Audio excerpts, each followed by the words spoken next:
இந்த புத்தாண்டு காவல்துறையின் முக்கிய நற்செயல் என்னன்னு சொல்ல வேண்டியதுன்னா, எந்த பேரண்ட்ஸுமே எல்லா பேரண்ட்ஸுமே தன்னுடைய குழந்தைங்களுக்கு பொறுப்புணர்வோட ஒரு செய்தி சொல்லுங்க. என்னன்னா, வண்டி எடுத்த உடனே ஹெல்மெட் போடுங்க. இந்த புத்தாண்டுல இருந்தாவது பேரண்ட்ஸ் தன் குழந்தைங்களுக்கு நல்ல விஷயம் சொல்லணும்னா ரெண்டு விஷயம் சொல்லுங்க. ரோட்ல சிக்னல்ஸை மதிக்க சொல்லுங்க. காவல்துறை உங்க நண்பர்ன்றத அவங்ககிட்ட பேச சொல்லுங்க. ஹெல்மெட் கண்டிப்பா போட சொல்லுங்க. சீட் பெல்ட் எந்த காரணத்துக்கு கொண்டோ வண்டியில ஏறின உடனே போடுறதுக்கான ஒரு வாய்ப்பை உருவாக்கி கொடுங்க. பேரண்ட்ஸ் ஆகிய நீங்க பேரண்ட்ஸ் தான் பிள்ளைகளுக்கு ஒரு முன்னோடியா இருக்கணும்.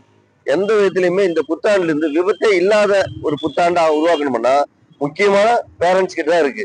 அதனால ஹெல்மெட் போடுறது, சீட் பெல்ட் போடுறது, சிக்னல்ஸை மதிக்கிறது, ரேஷ் கம்பல்சரி ரேஷ் பண்ணாதீங்க. புத்தாண்டு அனும்போது எல்லாருமே ஒரு குதூகலமா இருப்போம்.